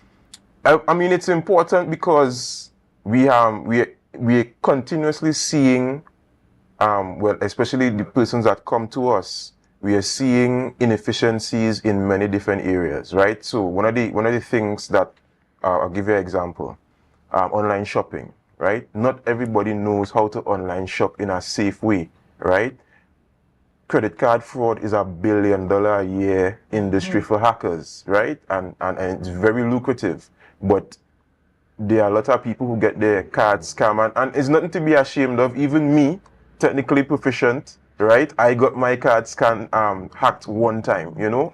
And even if you are able to learn these skills, you will be able to traverse the internet in a safe way, use your funds in a safe way so that it doesn't happen to you.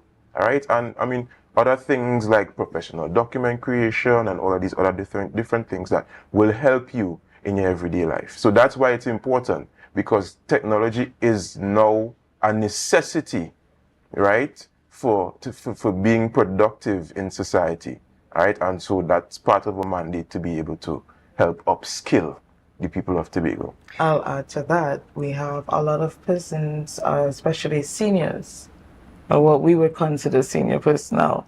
You know, they have a hard time going into the banks, financial institutions to get basic information. So they rely on relatives or friends. And because of the lack of knowledge, they find themselves in a bit of a problem. So part of the program is also, as you would have mentioned, to ensure that we teach them how to be safe online while managing their own affairs at their time. And it was very interesting that you guys are going into the community. And what's the reasoning behind that? We go into them because sometimes it's not always convenient for you to be able to come to us, even though we're open and willing and able to accept anybody. But we're coming to you where you are. So we will come into the communities. We will bring our equipment to the community, to each location. We're starting with Bethesda, Lekato district in the multipurpose center in Bethesda. We will come. We will bring our laptops. Even if you don't have a laptop, you can come. We have laptops for you, right? But obviously, if you have one, bring it, because we know that you're most comfortable using your device. All right, and we taking care of the Wi-Fi, the peripherals, everything, right? And you just come. There's no prerequisites. All you have to do is be over 18 years of age, and that's it. All right, and yeah, so we're coming to you. You don't have to come to us. We making it our mission to come to you and meet you where you are and give you that that bump up in digital skills. What are some of those practical things that, maybe someone like you or me might take for granted that other people around in the community seem to struggle with? What have you encountered? Say, for instance, I was thinking about this example this morning. PDFs, right? we have these documents. A lot of people know words. They know Word, Microsoft Word, right? And they could edit in Word. But you get a PDF and you want to make a slight change here or there. So how do you do that? How do you convert a PDF into a Word document, right? There are tools for that. How do you sign? Because now we have most of the banks, most of the institutions, they ask for documents to sign the document online and send it for them.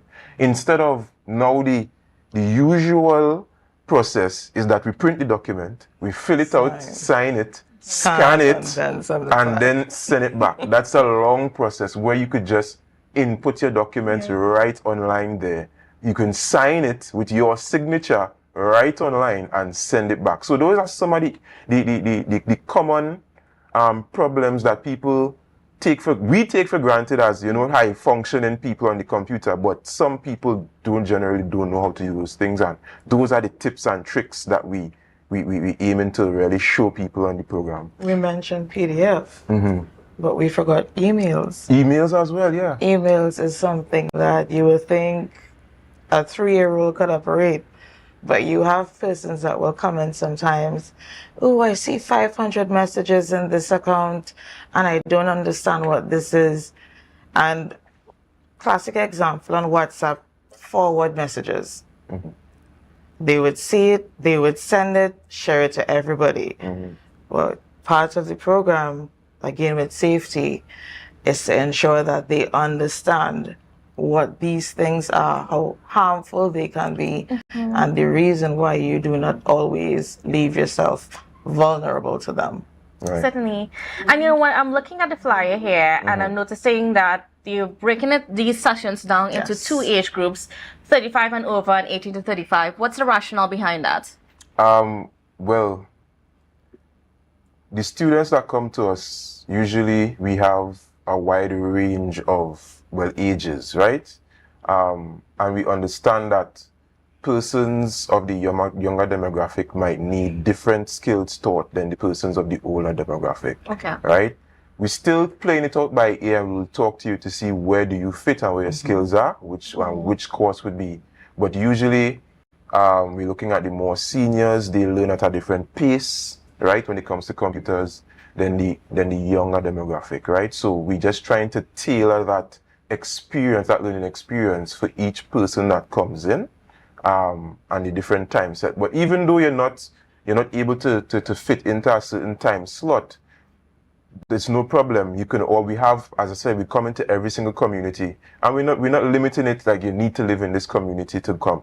We would have different time slots that you are available in the future, right, in the coming months, and so you could fit in. If you can't fit in now, you can maybe able to fit in further down the line, right? So everybody will get a chance to come in. It's important because, you see, everybody's learning technique is different. And what you don't want is a case where someone that is 18 to 35 ends up in a class with what we would call old people, and they feel, I don't like this, I don't want this, or an elderly person find themselves in a class with a younger group and they can't keep up because both groups are going to require different learning methods because of where they're at. 18 to 35, that's young professionals. You have the over 50s. Many of them have retired, but they're still fully functional and they want to keep themselves up to date with everything. So we really have to tailor both programs to suit each grouping. Sorry. And when it comes to the services the other services that Title offers, I know you guys, and people might not even be aware. So I want to just use this time to just allow people to know what other services that you guys offer, because even if people might not be able to come to these classes that you're offering in Bethesda for the next 4 weeks, I know that there are some things that people can come in Signal Hill to access. Right. So there's the business service centers, right? There's a business service center in Signal Hill where you could come, free access to the computers, free access to the internet, and you have printing services, binding services as well. So there are persons who come, they get the projects done, they get the school assignments done, they get printing professional documents for stuff.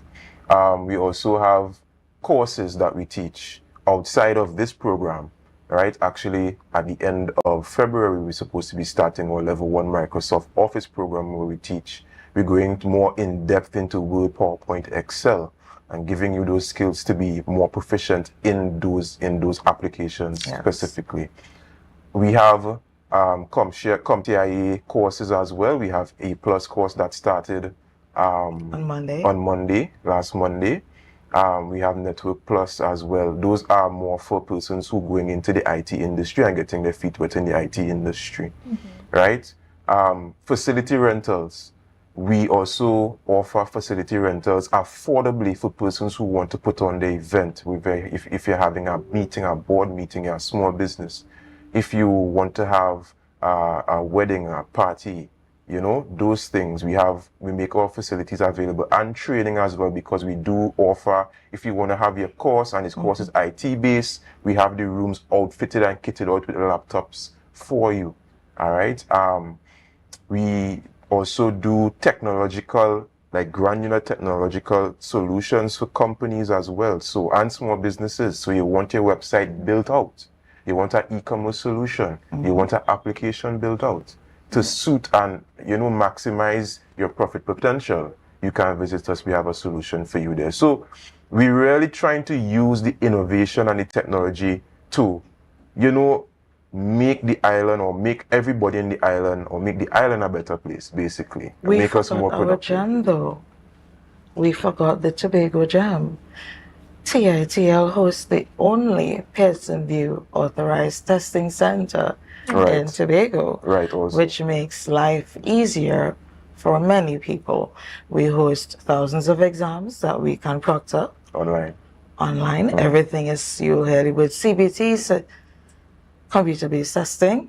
So persons from here no longer have to travel across the world to get exams finished. You apply online, you pay online, you come to us, you sit your exam, you pass, you fail, hey, that's on you. But we have that service available, and we are open Monday to Friday, 6 a.m. to 6 p.m. Yeah, and that comes in handy for the persons who are doing the online project management courses or the nursing exams, or, you know, those exams that you do it online, and then there's the exam that you need to take that actually needs specific supervision, right? And we are able to do it at TITL. All right, so you guys are going to be in Bethesda at the Multipurpose Center, and when are you going to be starting these community courses? So we're starting tomorrow, Wednesday 7th, all right? The first program is going to take place from 10 to 12, so 10 to 12 noon, and we have a 4 to 6 p.m. session for the more mature adults, right? To sign up is very easy.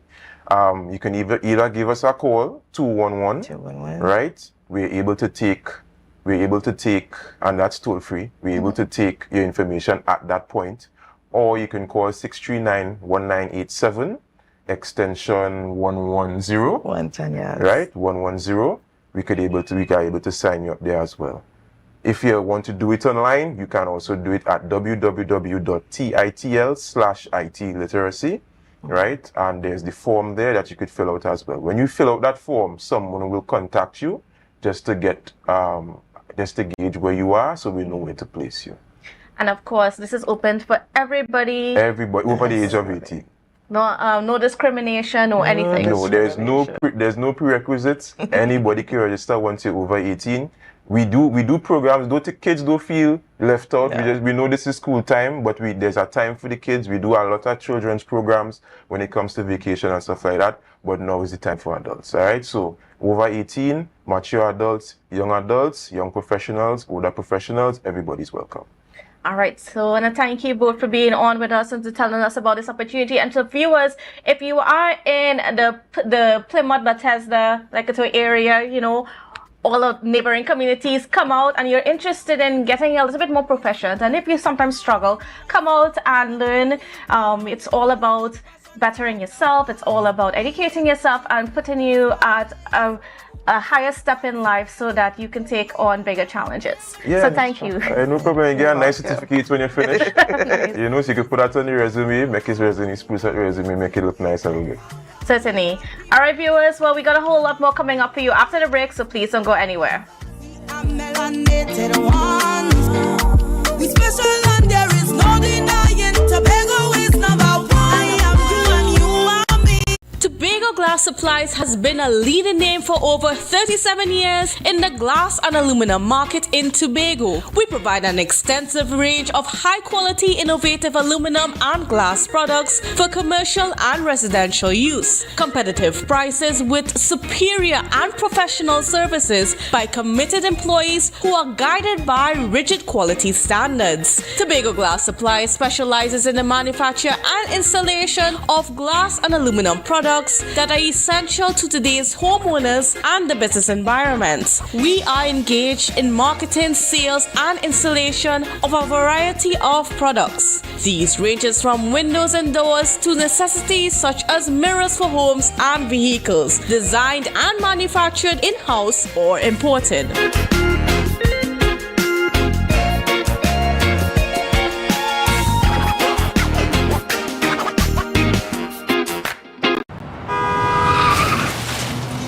Everybody only worrying. Never ever worry. Don't mind how things looking hard. I tell them never ever worry. If your nice car get damaged bad, I tell them never ever worry. What I'm saying is true. So just consider Tatil is always right here for you. Never ever worry. If sickness catch you off guard, I tell them never ever worry. If times fall on you real hard, I tell them never ever worry. What I'm saying is true. So just consider Tatil will always be here for you. Never worry about a thing. Tatil, where people are people. You know what I mean. Carnival is here. But before you hit the streets, make your home the ultimate party zone. Standard says, make it stage ready, now for now. Get dazzling deals on TVs, furniture, appliances, everything to impress your guest. 10% cash back, easy financing, plus no down payment. Now's the time to shine. Visit Standards today. Let them make your home the star of Carnival. Hello everyone, it's your boy Harry here from Authentic Car Clinic, located right here in Tobago at Storby Local Road. You can WhatsApp us or call us at 366-4173.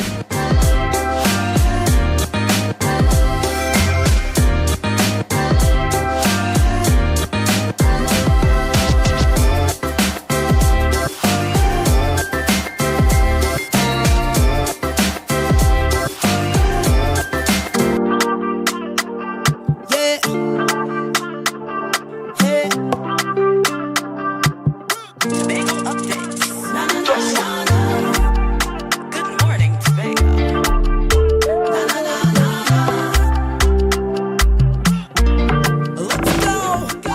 back to Good Morning Tobago on Tobago Updates. Viewers, now we are moving away from ways to edify yourself to ways that you can keep yourself safe, because we are in the carnival season and there's a whole lot happening within our space. There's fets. If you're going down to Trinidad for carnival, if you decide to stay here, you need to be able to be safe, especially for us women here in society.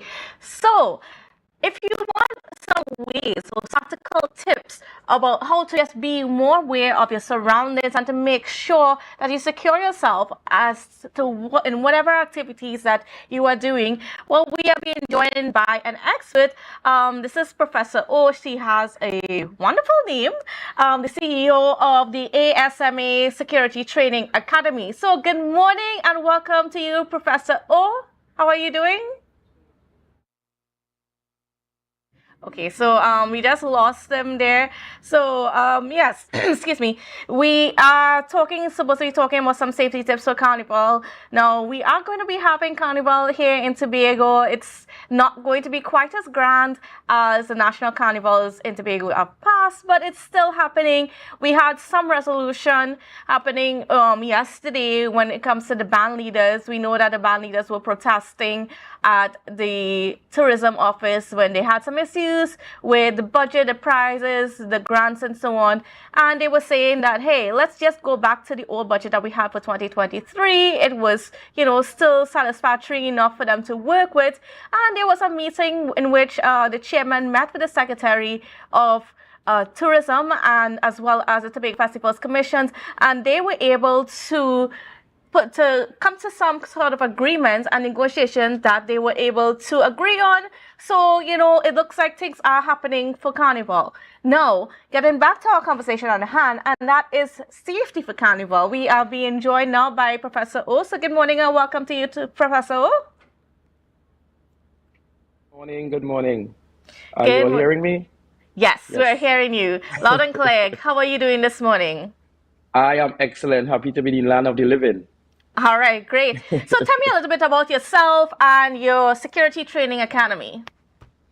Okay, well, Oluyemi Mashama is the name. I've spent 21 years as a police officer, 3 other years in other areas of national security. I've been in safety and security training for over 40 years, actually. Let me see, I have a master's in national security and intel. I have a PhD. Just a few. I've been doing a lot of work in the safety environment, a lot of work with women. I do a program that is sponsored through the IOM, International Organization of Migration, where we focus on personal safety training for women and the integration between our Venezuelan counterparts who are in the country and our local women. Which is the tagline for that is safer, stronger together.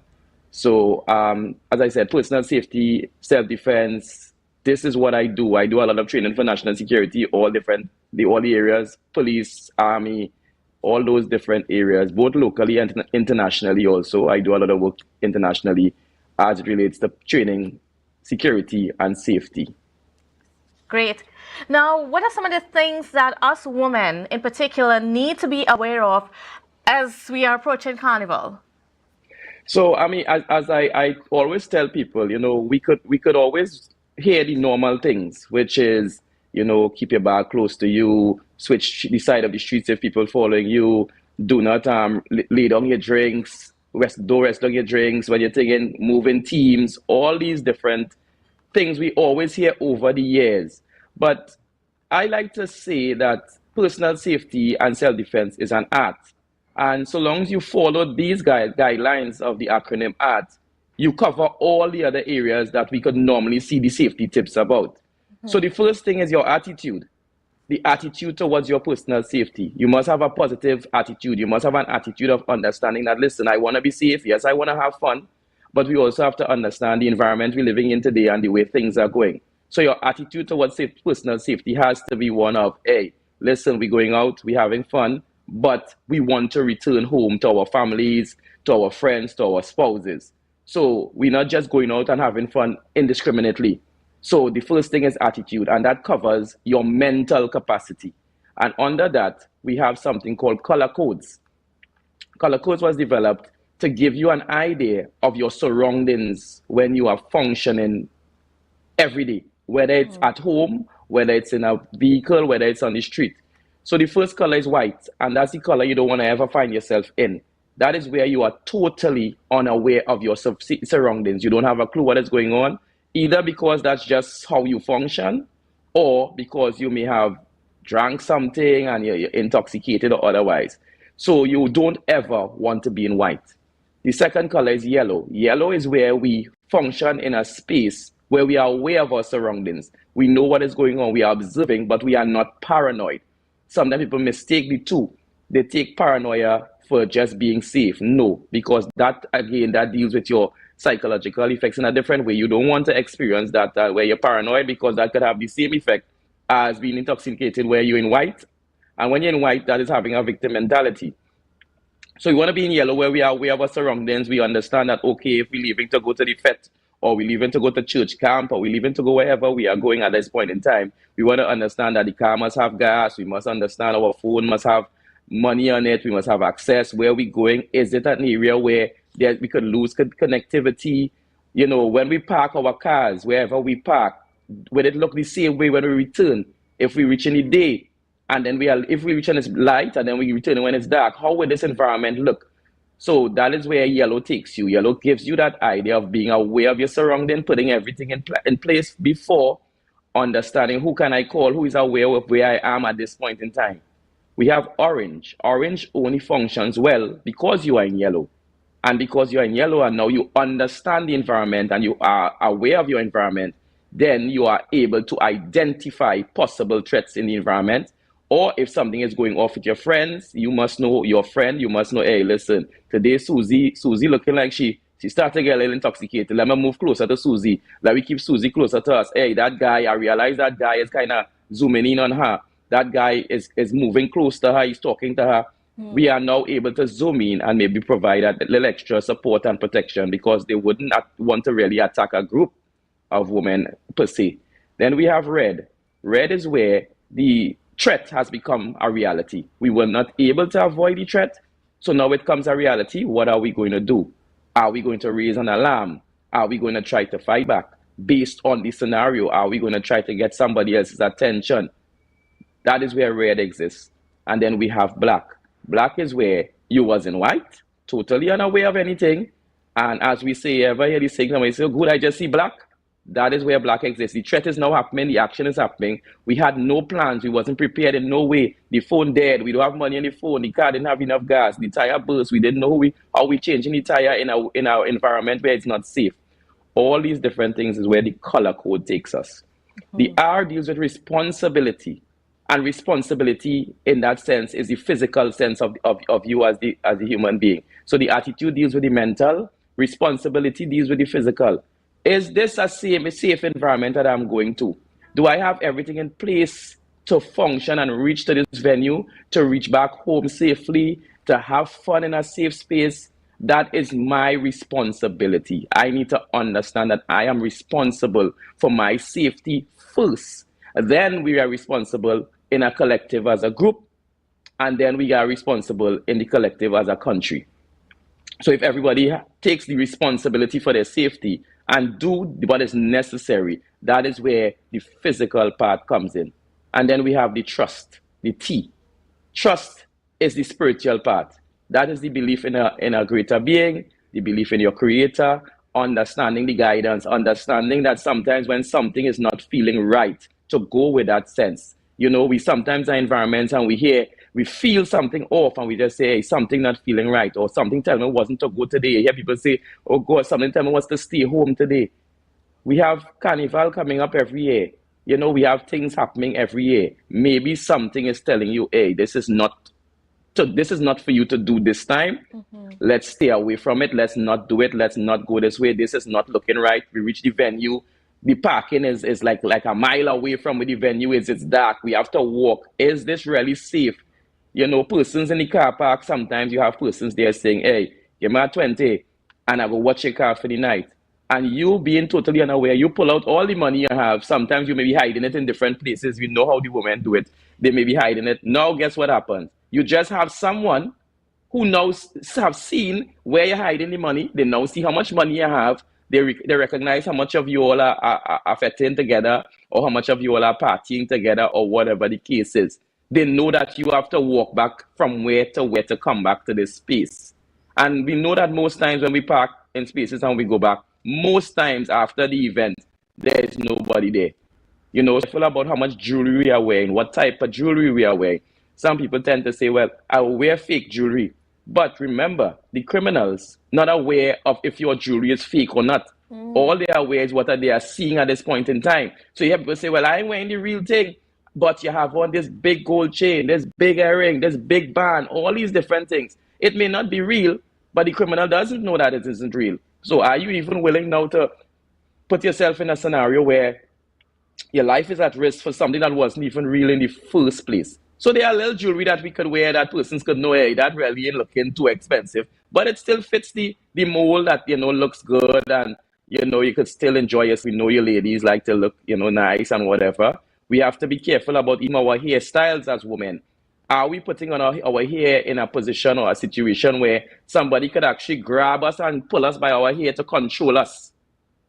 In these fêtes, you know, you might be jumping whatever in the event, you might be jumping in the band. Yes, we like to have nice hair and whatever. Next thing, this hair jump, it hits somebody in the face. This creates a scenario. So all these simple things that sometimes people don't take into consideration, and they may say, what craziness he talking? I like my nice 20-inch and my 18-inch, and what are you thinking? Nobody is saying no, but also be cognizant that this could be something that somebody could use to control you and put you at a disadvantage, your dress code. Yes. You know, if you end up with a...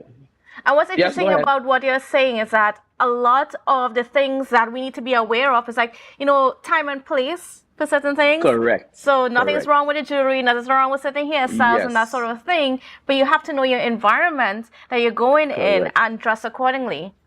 Yes, and that is where the color codes and that whole idea of the attitude and being responsible and trusting in the scenarios and what you are doing comes in. You know, we're not saying that people don't want to have fun. I mean, I myself, I'm no longer a carnival guy. I'm going to be up in church camp having some fun, you know, from that avenue. But I mean, back in the days, I would have been on the streets as a police officer, having to work and watch all the revelers and stuff like that. And sometimes you see simple things and, you know, you may advise someone, hey, and they really don't want to hear you because you come like you're trying to kill my vibes here today. But we have to understand, how can we still enjoy what we want to enjoy, but do it safely, that we return home, because there's life after Carnival. So Yes. these things are important. And then we've only got a couple of minutes left, but can you give us also some tips in terms of just having ourselves physically ready in case something does happen, in case we are attacked? Right. So what I will tell you, and this is what I could give in a quick time. So the body is broken down into 3 striking areas. We have primary, secondary, and high-risk striking area. So let's just say, first to begin, I mean, physical fitness is important, and we don't understand that sometimes. You know, we have to be fit enough to fight sometimes, if we have to be. And then we have to have the right mindset, which takes a while to train a person. But the body is broken down into 3 striking areas. So primary striking areas are anywhere on the arms and the legs, excluding the elbows and the knees. These are areas, if you strike them, they will not cause any serious injury or damage to an individual.